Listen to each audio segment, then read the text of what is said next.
watched the videos. Save the Cat, The Hero's Journey, the 7-point system, the 8-point system, the snowflake method, the story circle, the 3-act structure with extra rooms added on. You've watched Brandon Sanderson's lectures. You've watched the Brando Sandal flavored YouTubers who reheat his lectures and serve them with their own thumbnails. You've read the Save the Cat beat sheet so many times you've probably plotted a rom-com in your sleep. And somewhere along the line, you started to notice something. The advice all sounds the same. Not because the frameworks are wrong. A lot of them work. But they mostly do the same job. It's all plot architecture. It's all, here's how to build a story arc. Different shapes, same project. So, before you've even written the first sentence, your brain is already generating beats. Inciting incident, midpoint, all is lost, climax. And honestly, you're tired. Not because structure is bad, but because structure got flattened into one kind of structure. The advice industry has trained writers to treat every piece of prose as if its highest calling is to become a plot machine. But that one kind of structure is not the only thing writing can do. Because you've got moments in your drafts that don't fit the architecture. A character noticing something. A small ritual. A snapshot of a place. A gesture that says more than a conversation. A room that feels like it remembers somebody. The advice industry has trained you to look at those moments and ask, where does this fit in the arc? And when the answer is nowhere, you cut them. Or you bloat them into scenes they don't want to be. Or you shelve them in a folder where good material goes to be embarrassed by itself. But here's what nobody on the beat sheet circuit told you. There's another form. It predates most of the advice you've absorbed. It's not a story. It's not a failed story. It does a job stories can't do. And it can do it in 200 words. Once you understand how it works, half of those orphan moments in your draft stop looking like failed scenes. They start looking like exactly what they were supposed to be. It's called a vignette. And the reason you've been struggling with it isn't talent. It's diagnosis. You've been trying to fix a concentration problem with plot, or a transformation problem with mood. They're different machines. And the entire YouTube craft economy has been teaching you about one of them. This video is about the other one. A vignette is a compressed moment made significant through focused attention.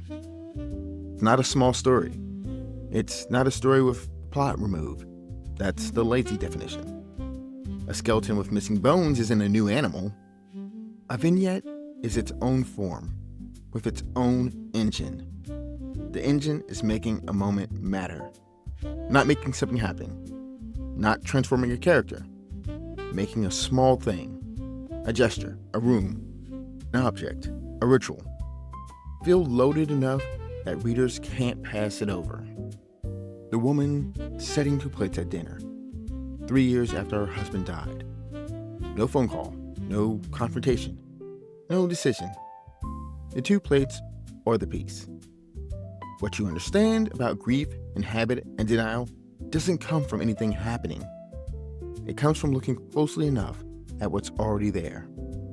That's the form. A small thing, looked at hard, until it means something it didn't mean a minute ago. Stories run on a different engine. Stories take something, a character, a relationship, a situation, and put it under pressure until it transforms.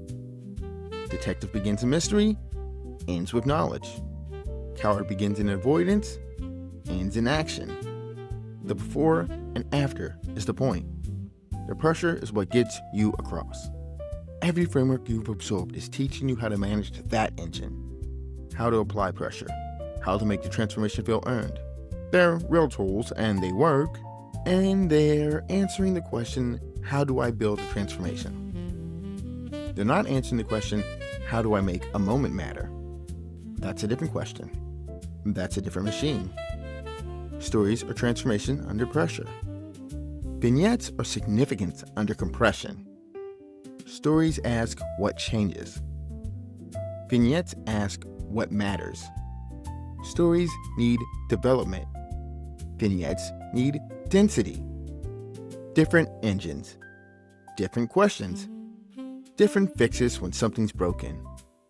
And once you can tell which one you're building, the moment you've been carrying around in your draft folder might already be doing its job. You just didn't know what job that was. When you mistake one machine for the other, you start revising by the wrong rules. A weak vignette doesn't get fixed by adding plot. The problem usually isn't that not enough happens. The problem is that the moment isn't dense enough. The subject isn't changed. The lens isn't clear. The details aren't specific. But that's not what most writers do.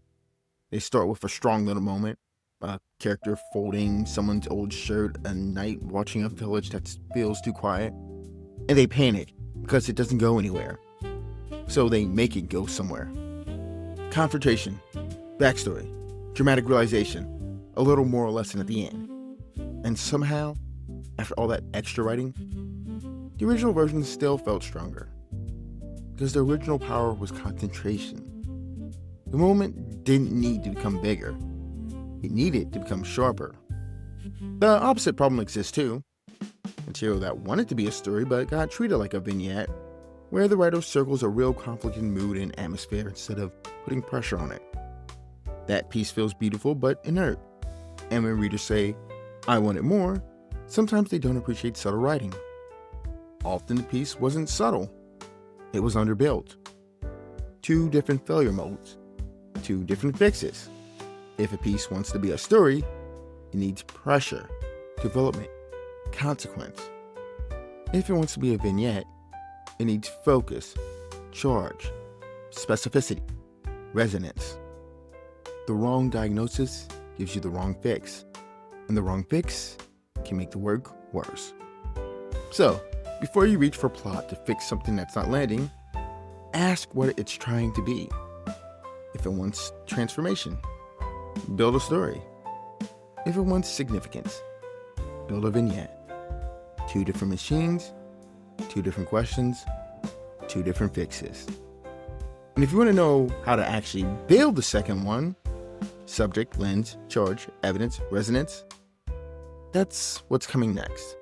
Subscribe so you'll see when it drops.